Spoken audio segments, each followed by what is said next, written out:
Welcome to USA Global TV and Radio, where our mission is to provide education, entertainment, hope, and inspiration.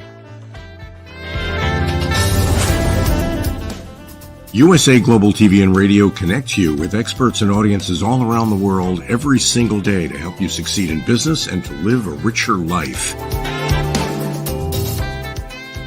Visit us at usaglobaltv.com to learn about career and life-changing training and mentoring programs like the Listening Mentor. Subscribe to our newsletter to stay informed about our special programs and offers. Discover how you can become a guest on one of our shows or a host or producer of a USA Global TV and Radio show of your very own. That's USA Global TV and Radio, where the doctor is always in.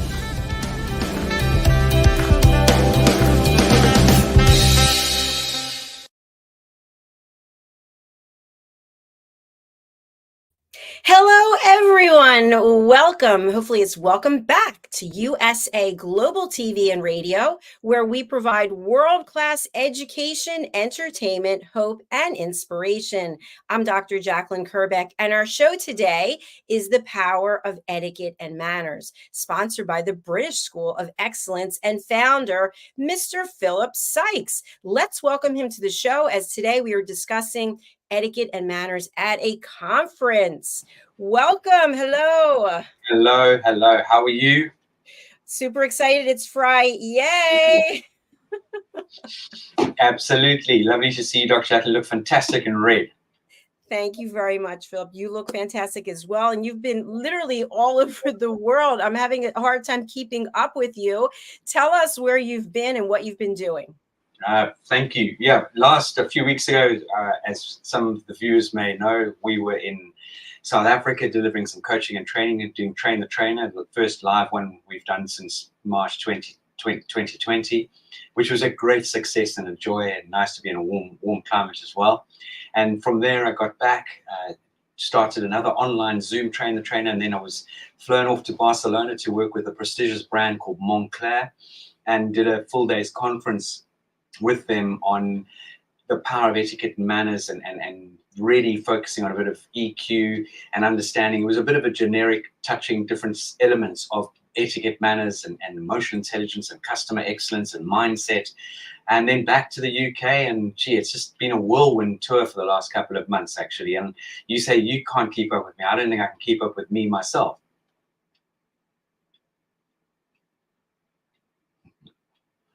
I love that. You are certainly making a huge difference in the world. So thank you for all the positive energy that you and your team are putting out there. So Phil, before we get into our topic today about conferences, which I think is really relevant because more and more people are attending conferences. People are speaking at them. A number of people on our platform definitely are keynote speakers, as are you.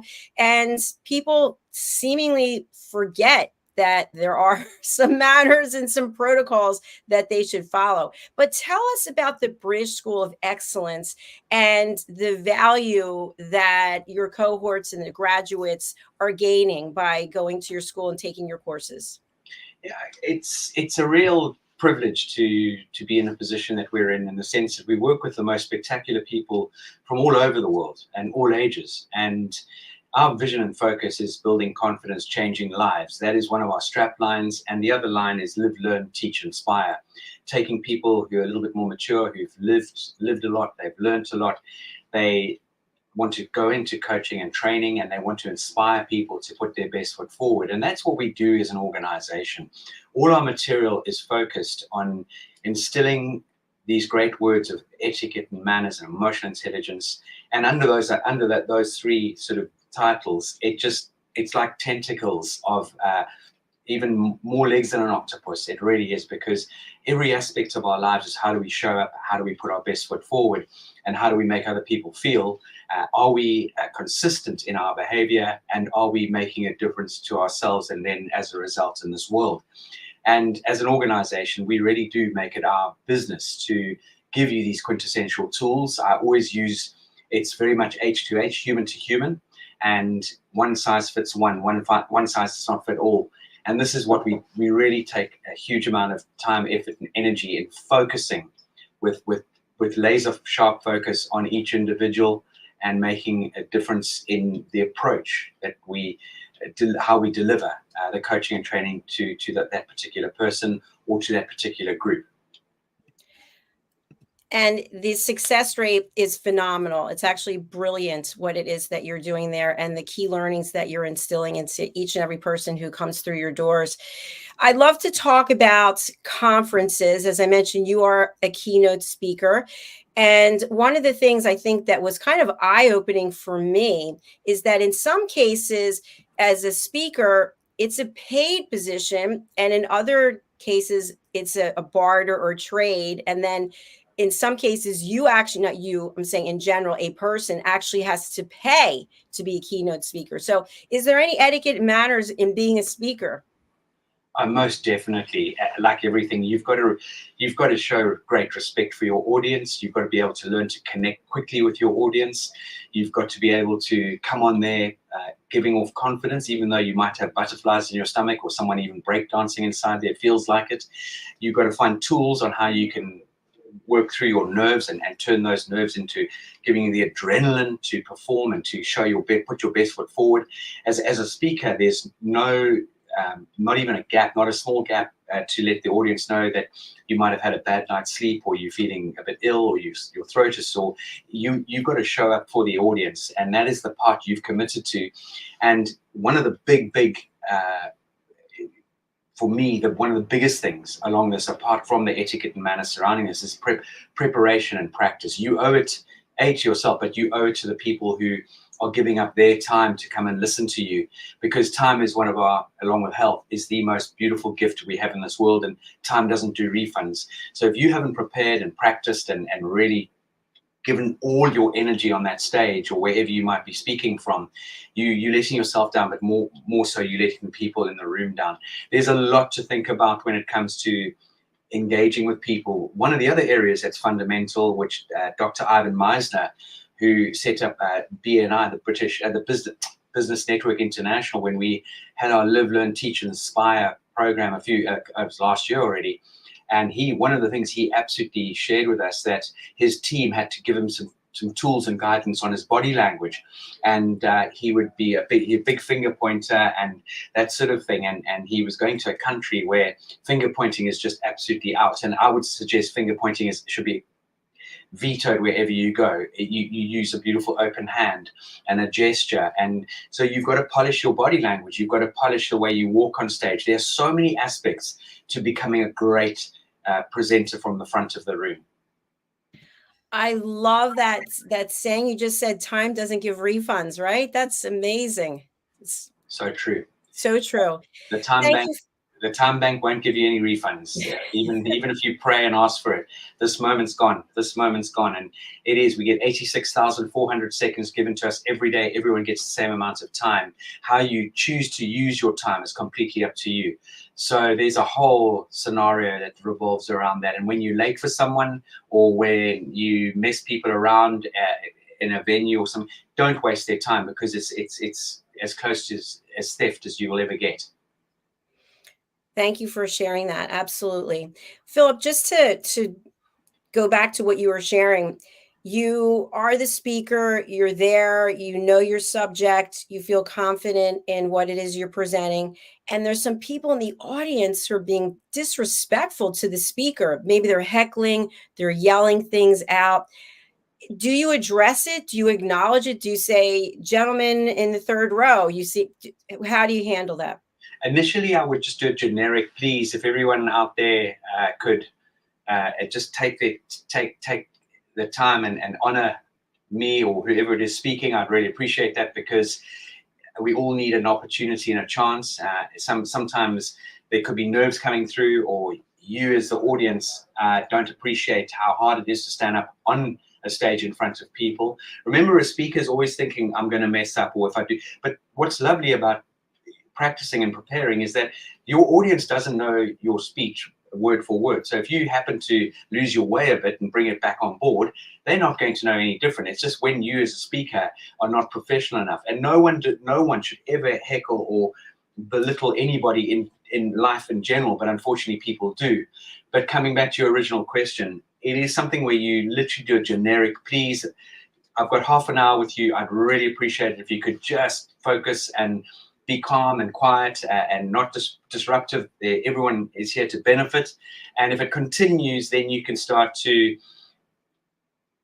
almost belittle them in a roundabout way. But you're not, you don't want to belittle people, but you want to make sure that it's very clear. You've given them a sort of a warning shot, so to speak, a very generic, friendly one, so to speak. And now it's down to excuse me. And it's very much Dr. Jacqueline and audience is, if I stand up at the front of a room and I say, ladies and gentlemen, we've got a quick short half hour here. I'm not going to take any questions during this half hour. I will filter the questions at the end. Is that okay with everyone? And I get people nodding. And as you go into your as you start addressing the audience, someone says, excuse me, you say, sir or ma'am, please, won't you just bear with me? As I said, I'll answer the question in 30 minutes when I've finished my address to everyone. And you start going, and say, oh, excuse me again. And this time you just literally say, as I said, I will answer at the end. And just keep your hand there for a period of time, and then just continue as you're starting to speak. And that there will hopefully get them to shush. So there are many little tools that we can impart with our students on how to address these sort of situations. I love that, because you never know what's going to happen. And now that you shared what we can do, it gives confidence, so that if this does happen, you don't fall apart and start to crumble. Oh, please don't say anything. Now, here's my next question. As the speaker, you are doing your best and something happens, you don't get sleep the night before, you get to the venue late, you're clearly not organized. Do you come out there and tell the audience, hey, I'm really sorry, but I'm not feeling well today, this happened, that happened, blah, blah, blah? Or do you just launch into it and just launch into it? Just apologize and launch into it, Dr. Jacqueline. There's no need to. It's the same as being late for a boardroom meeting. You come clankering in, sorry I'm late, and everyone's like, well, we know you're late, we'll just sit down and shush, and then afterwards go and apologize to the chairman or the CEO or whoever's addressing the board. It's not necessary. Think of, you have to have situational awareness. I agree with you. And something that's coming up for me, and I know you and I have discussed this before, if you're leading a course or you're teaching a class, and I found recently that people would like you to wait until everyone gets there. And my philosophy is, if something's starting at a certain time, you should be there before it's starting, not after it started and then expect that everyone's going to wait for you. But people feel that way. Yeah, it's extraordinary. Again, punctuality. If you are going to a meeting and it starts at 10 o'clock, if you arrive at 10 o'clock, you're already late. You should be getting there minimum 10, 15 minutes beforehand. Now, we understand that people can get stuck in various traffic jams, public transport, whatever might happen. Things do happen. My point is preparation is key in everything. And I bet you we all know those people who are always running late, who are always chasing their tails. And it's just because you don't, in my opinion, from my understanding and from my readings and studies, it's because we forget to structure and plan things accordingly.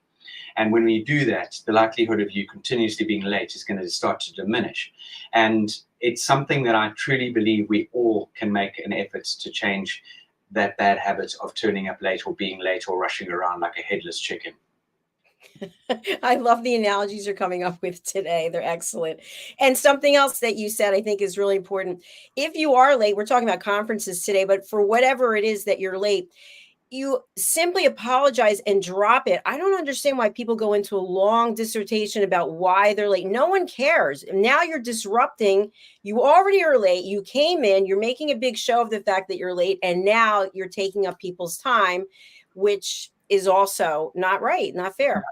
Just apologize if it's appropriate to. Otherwise, wait till the end to apologize and leave it at that. It's the same sort of thing. If I put my foot in my mouth and said something not appropriate toward you, Dr. Jacqueline, or I made a faux pas. I'm so sorry, Dr. Jacqueline, as we're talking. I can't believe I did that. I'm so sorry. And I just keep apologizing.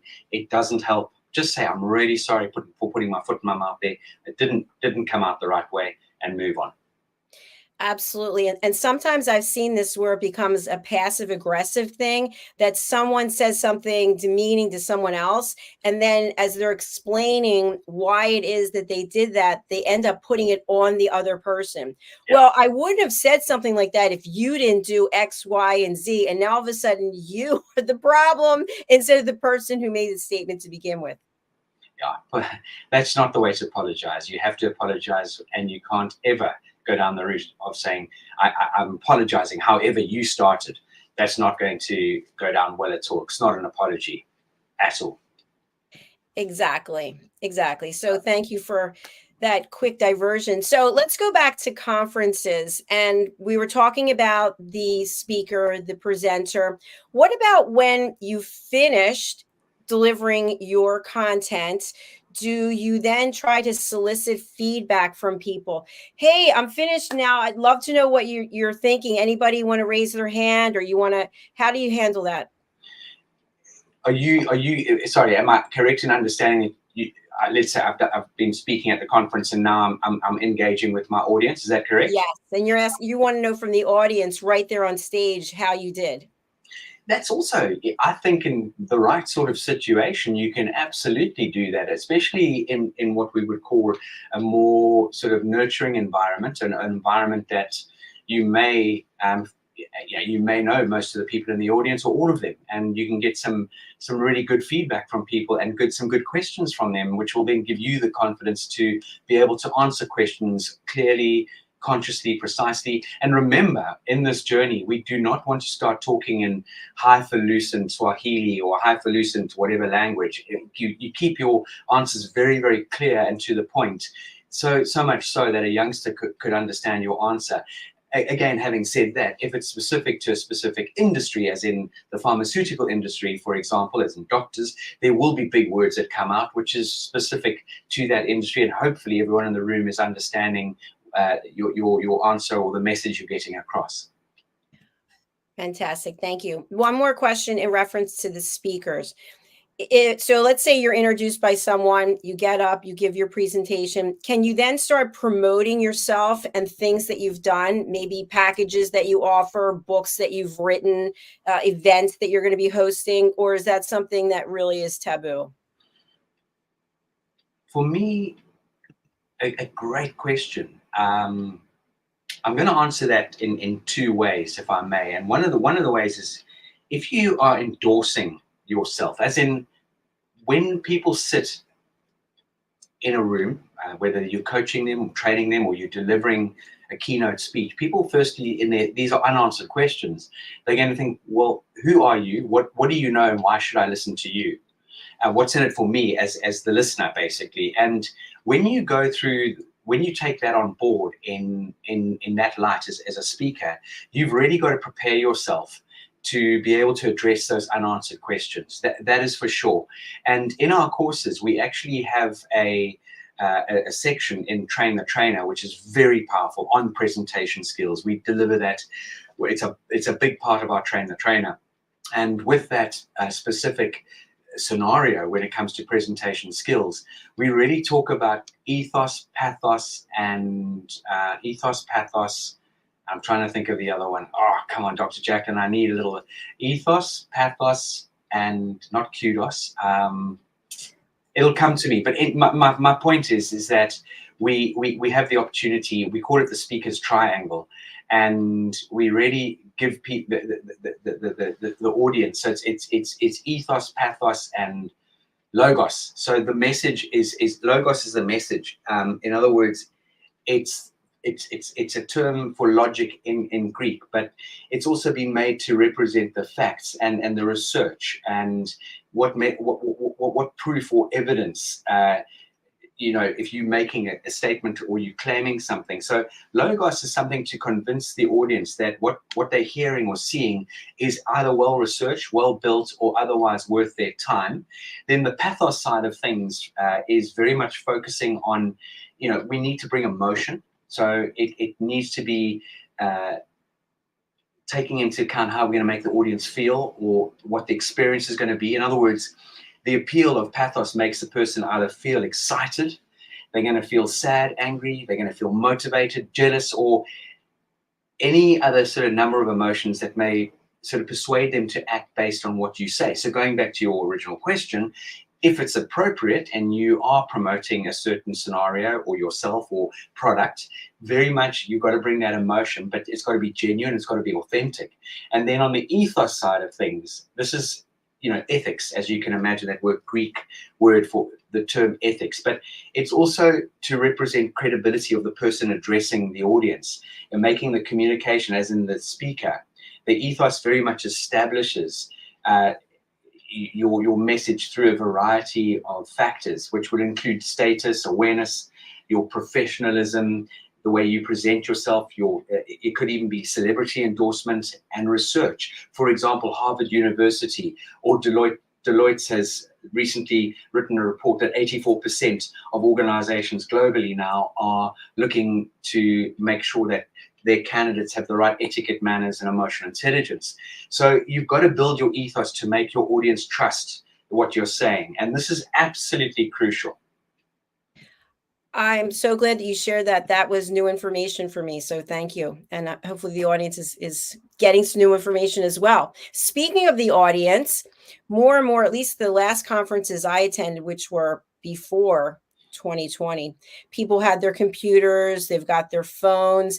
I know at a number of conferences, they have some type of interactive session where you actually use your phone to answer questions. They do polling and then they take the number of or the percentage and they share with everyone that people were paying attention, they weren't paying attention. But the phone and the computer themselves are distractions. And as you and I both know from the power of elevated listening, you can't be listening and looking and doing.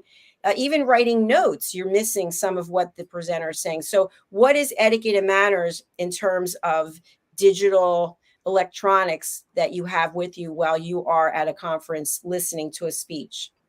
In my, again, strong opinion here, Dr. Jacqueline, it's exactly the same as going to the cinema. When I was at the cinema with my son and Kerry on Saturday, we went to go and see Kung Fu Panda 4. And we had the opening before the curtains literally rose to start showing the film. They make it very clear, ladies and gentlemen, please, phones off. The white light is distracting. Make sure your ring is off. No talking during the show. Please consider other people, blah, blah, blah. And it so happens we had 3 teenagers in front of us, or just maybe slightly, they must have been late teens, drinking tequila in front of us on their phones. And eventually I said to the one young man, I said, please, the announcement just said no phones and you're actually not allowed to bring your own booze in here. And could you just refrain? And they were chatting amongst each other. Eventually, I think Kerry just tapped the back of the seat and we went, shh. And this gentleman turned around in no uncertain terms and started using every swear word under the sun toward me.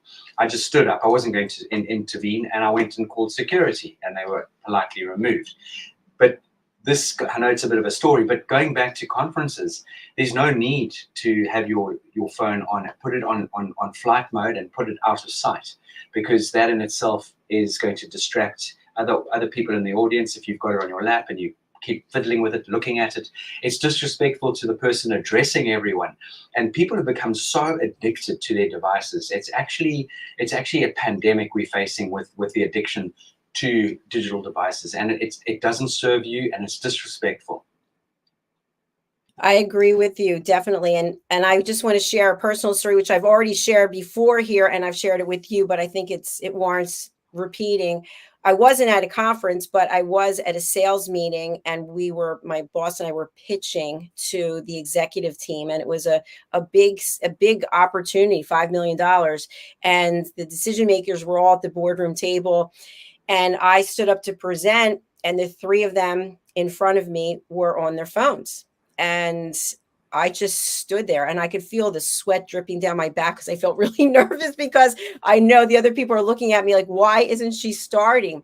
And finally, one of the gentlemen looked up and he said, "Are you going to start?" And I said, "I'm waiting for the three of you to show me the respect that I deserve by putting your phones away so that you can focus on what I'm saying." And I literally was shaking in my boots, so to speak, but they apologized and they put the phone, but I wasn't going to start presenting. They're the ones making the decision and they're not even listening.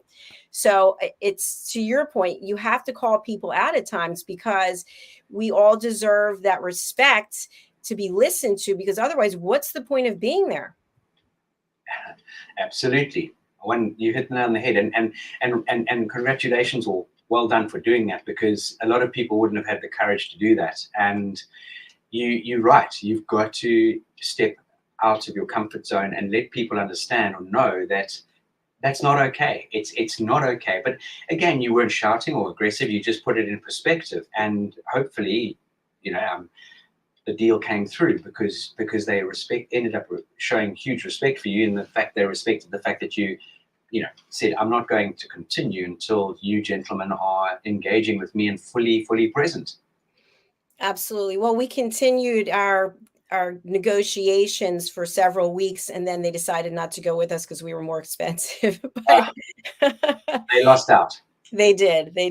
But that was ages ago. So what I want people to take away from this is that how you show up as a human being, other people are watching. Somebody's always watching. So if you're not engaging with the presenter, this is something else I've seen, where a person has a challenge staying awake.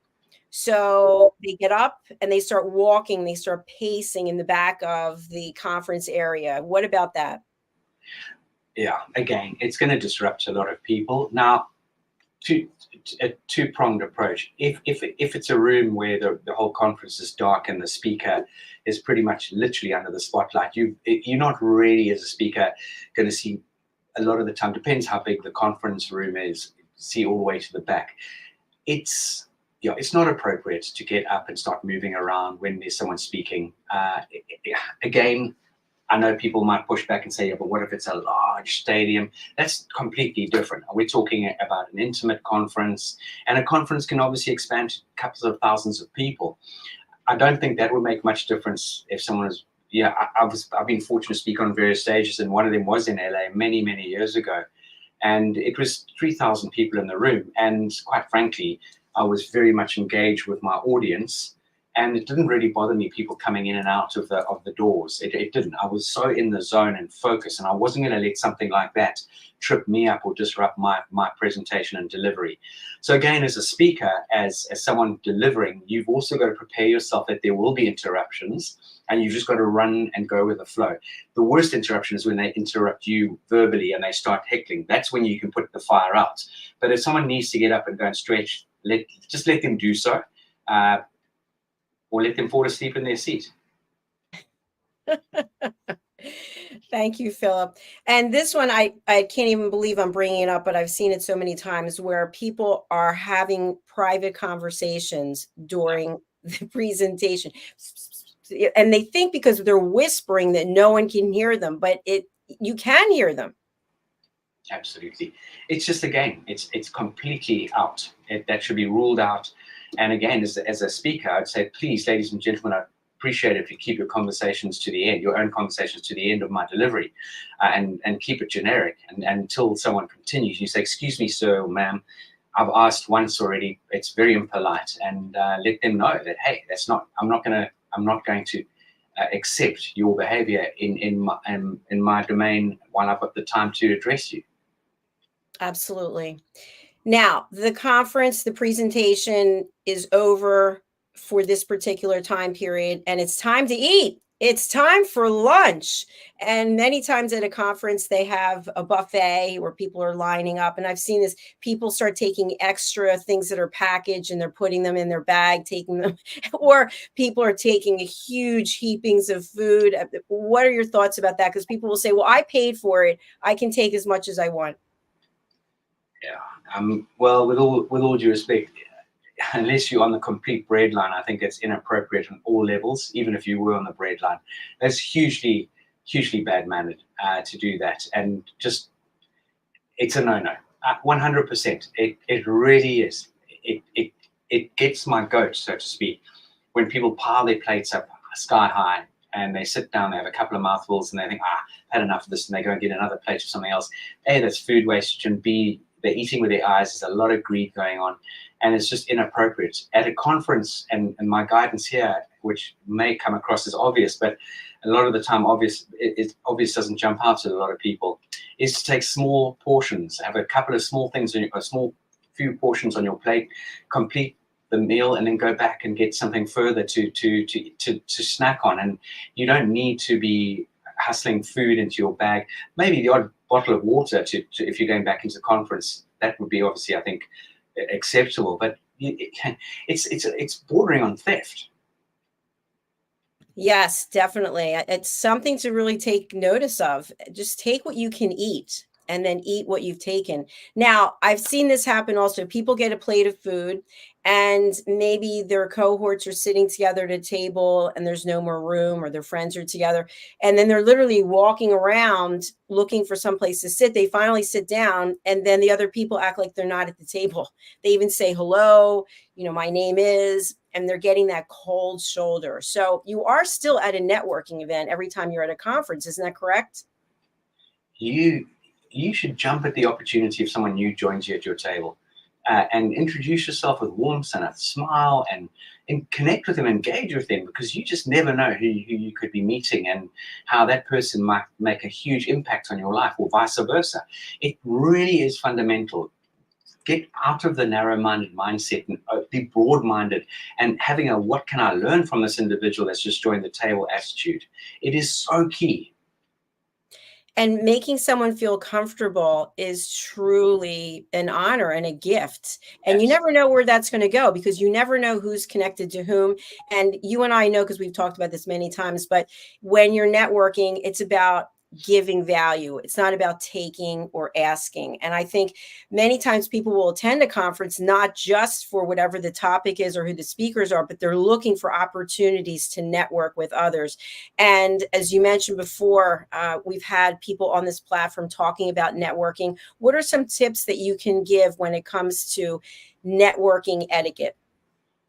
Always have a what can I do for you attitude when you approach or you're engaging with people. That is the first thing. It's not what you can do for me. So a lot of people might construe networking as, I'm going to go out there and see if someone can give me a job. That might happen down the line if you've built a rapport and trust. So if you think about networking, it's very much about the opportunity to connect with people and to see how you can support them and open up about things that you might be able to do for them. It could be, I think I may have shared this on one of the shows before, it could be you're visiting the UK and I meet you at a networking event in the US, and I say, where are you staying? And I make a suggestion of a few places, and I'll give you a few other ideas that you could add to your itinerary. And you might say, I love history, and I'll make a suggestion that I really think you should go and see the Natural History Museum. So it's offering, it's really giving people something that they can chew on, so to speak. And again, with networking, one of the things that a lot of people fall down on is they forget to follow up. We go to these events, we're spending our time and energy there, and I'm also going to put in that caveat, don't, alcohol front, try not to wolf back the alcohol, because that's not going to serve you either. You're going to leave the event fairly tipsy, and the next day you wake up no doubt with a bit of a hangover, and you've pretty much forgotten who you spoke to, or it just seems to be a bit of a haze. So again, the follow-up is so important. It's all good and well going to a networking event, but the follow-up is possibly the most important part of that, because that is where you can add even extra value via an email. It could be a WhatsApp, it could be a telephone call, whatever the medium is that you choose to connect with that individual is. But I would always encourage a follow-up email. Personally, that's what I would normally do. And again, I would reiterate some of the material about the conversation we may have had. Again, offering my services in that if you ever come to London, please, I'd really appreciate having a coffee with you, and I'd love to show you around, or these are the hotels I mentioned to you last night that I think you would enjoy staying at, and so forth. So again, it's so important that we look at networking as such an amazing opportunity to build our network, as in our network becomes our net worth. And a lot of people don't understand the value in this. I absolutely agree with everything you shared. And a question that I have, which we've discussed also before, but still pertinent. What about the paper business cards? Is this still the way to go, as opposed to you can, I don't remember what the app is, but you can get an app on your phone and the information goes there. I don't know how that works, but do you still give out business cards? I think it's crucial to have the old school business card on you. I really do. And I would suggest taking it one step further to have a good quality business card. If I could demonstrate the width, the thickness of my business card, which I've got one here, but it's going to be very difficult to sort of explain it or demonstrate it over the channel right now. But to give you an equivalent or an example, it's almost as thick as a credit card, or as structured as a credit card. It's a beautiful, thick business card. People always ooh and ah over it. They almost look at it, they think they've been given 2 business cards. The writing on your business card should be at a level where it's slightly bigger print than usual, because whether we like it or not, the light in a room might be bad. Even having glasses on, you're still tilting the card to try and ascertain what has been written on that card and the name of the person. Again, a business card is a great connecting tool, because when someone gives you a business card, what a lot of people fail to do is hang on to that business card and ooh and ah over it, and they normally just throw it into their pocket. Whereas you take that business card and say, Dr. Jacqueline, wow, where did you get your doctorate in? And I see you're a chief listening officer, and you also focus on X, Y, and Z. That is fascinating. Now I've got the opportunity to really connect on your name, to really start answering some poignant questions that you can relate to and that you can give me some input on. So the old-fashioned business card, I'll always say to everybody out there, have a couple of printed. They're not going to break the bank. Make sure it's good quality. You don't need to have them embossed and spend lots of money on them, unless that is something that's very much going to suit your brand and part of your brand. I'm also going to share with you that, yes, there is the digital business card on LinkedIn now. I only discovered this about a year ago. You can go to your LinkedIn, tap on your profile, and a QR code comes up, and you can zap the other person's QR code, and then you can send an intro message right there and then put the phone away. It must be on silent, not on vibrate, because you'll be going around the conference or the networking event with your bottom going zzz, zzz, zzz. So again, I think it's very important that you're showing respect by having the phone out of sight, unless you take the other person's business card via a QR code. Yes, I agree with you. I actually had business cards made up for USA Global TV and Radio, and they are thick. Like you could tap it on the table, and it's bold writing with our logo, and there's not a lot on there. It's just our website, our YouTube channel, the logo. And I love giving that out, because people are like, wow, this, they're not going to be able to get rid of it easily. That's for sure. And then my other business cards for Dr. Jacqueline LLC, I have thicker paper, rounded edges, and my pictures on the front. And then my information's on the back. So I don't know if I like that. It's a few years old, but they're different businesses and they have different cards. Yeah, that's important to differentiate your businesses. It gets too confusing these days with people. People have got a very short window of concentration now. With all due respect, we're all in that boat, and that's where we can get into so many different elements of, have you prepared your pitch? In other words, your personal statement. It's no longer an elevator pitch, because no one's got 30 seconds. You'll lose them in a second if you go into blah blah blah blah blah. But yes, I like the idea that you've got 2 separate cards. There's quality. And I'm a big advocate in certain situations, in certain circumstances, certain businesses, for you to place a picture on your business card, it makes you memorable, and it's, you know, it's definitely going to serve you. And on that point, if you're running a business, Dr. Jacqueline and Daughters, and they get this card the next day, what? I don't even know what that woman does. I just Dr. Jacqueline and Daughters. But then they flip the card and they can see you have a TV channel, you have a radio station, you're in multi blah blah. Then now that clicks. So it's important that don't waste the rear of your business card, because that can act as a little thumbnail sketch, resume or CV. It's very true. It's like having a digital billboard that it's featuring you. People are driving by, they see the billboard, they see your card, and there they have just a brief synopsis of how you can bring value to them and how to easily get in touch with them.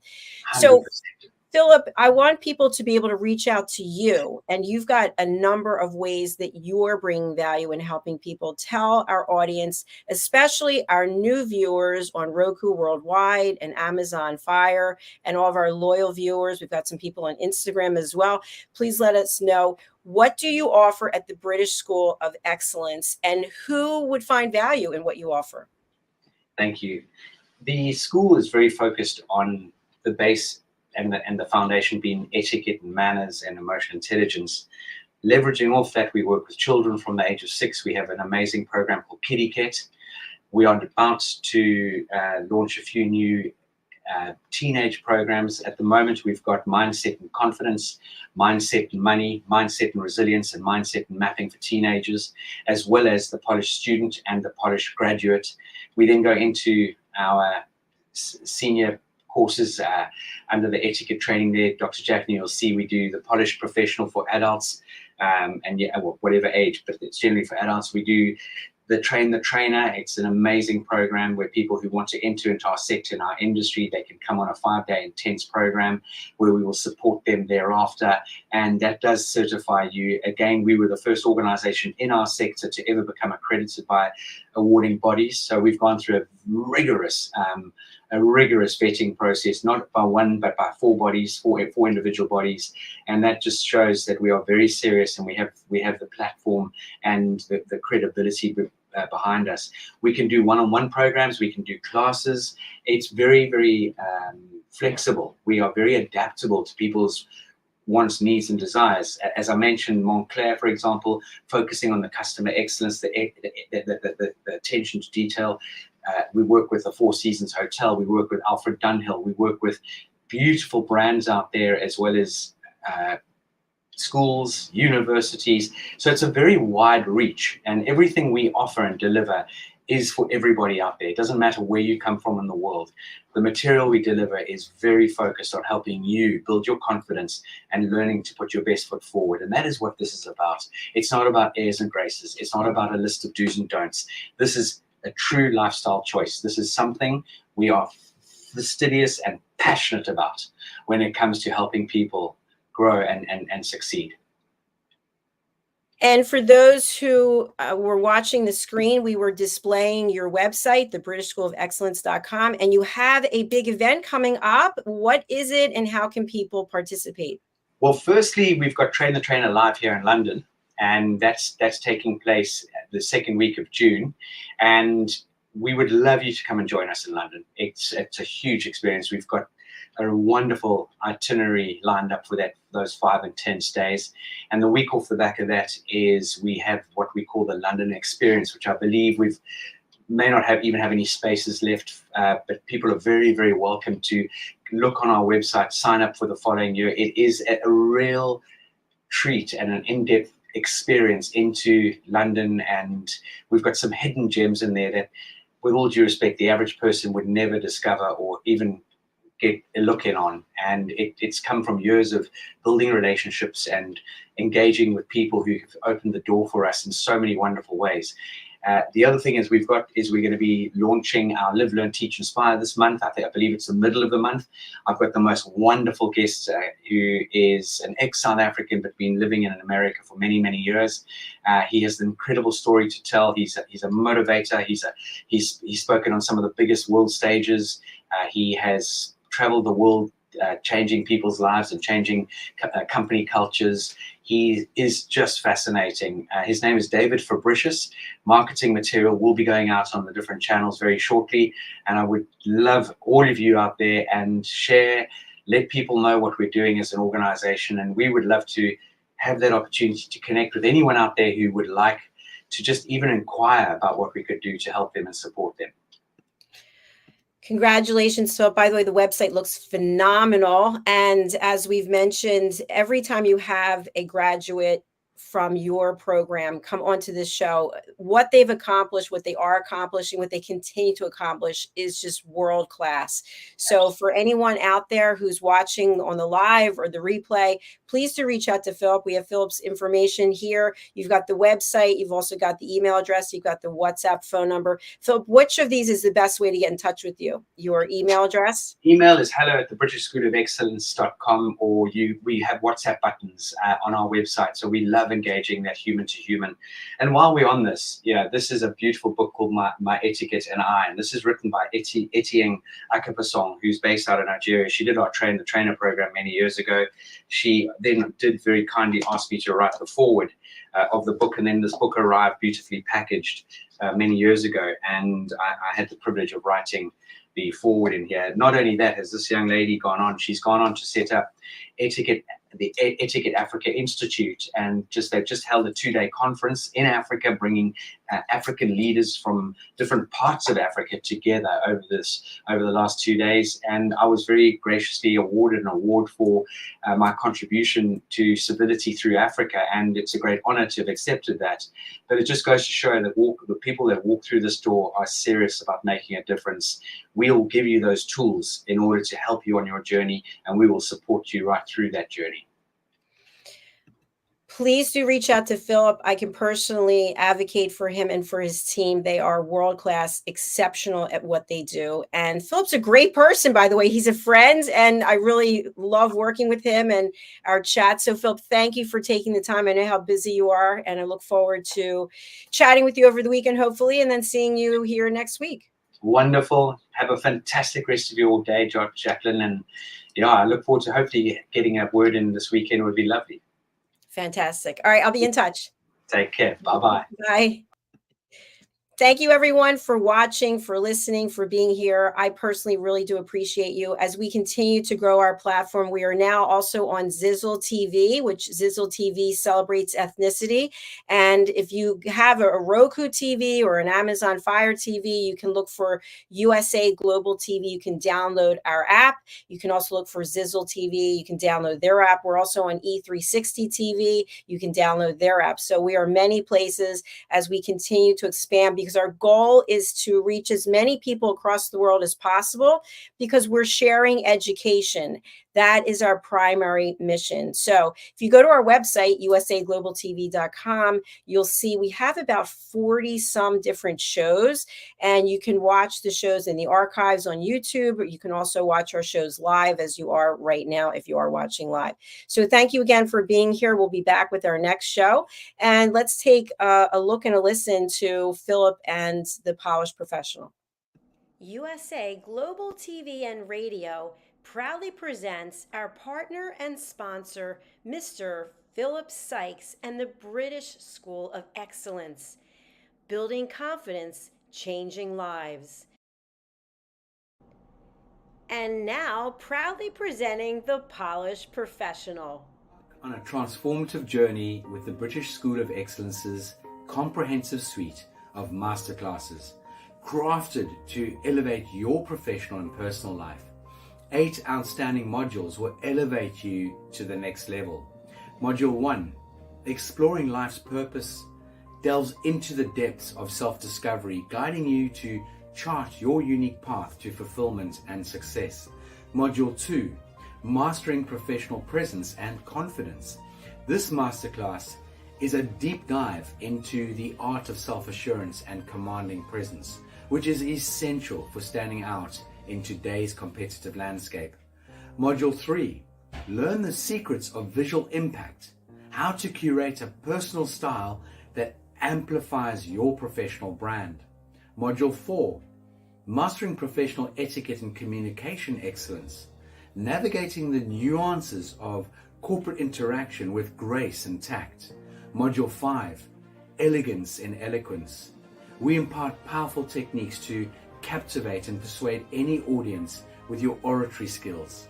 Module 6, unlock the potential of your emotional intelligence, EQ, and harness the ability to connect, empathize, and lead with emotional savvy. Module 7, mastering DISC, building a gateway to understanding behavioral styles, fostering better personal and professional relationships. Module 8, mastery in dining etiquette, building your confidence to perfect the subtleties of dining with finesse, enhancing your social savviness at any table. Step into the Polished Professional program where poise, elegance, and excellence aren't just taught, they're instilled for life. Join us to redefine your potential and polish your professional edge. To learn more, go to thebritishschoolofexcellence.com. The British School of Excellence are investors in people. Let us invest in you.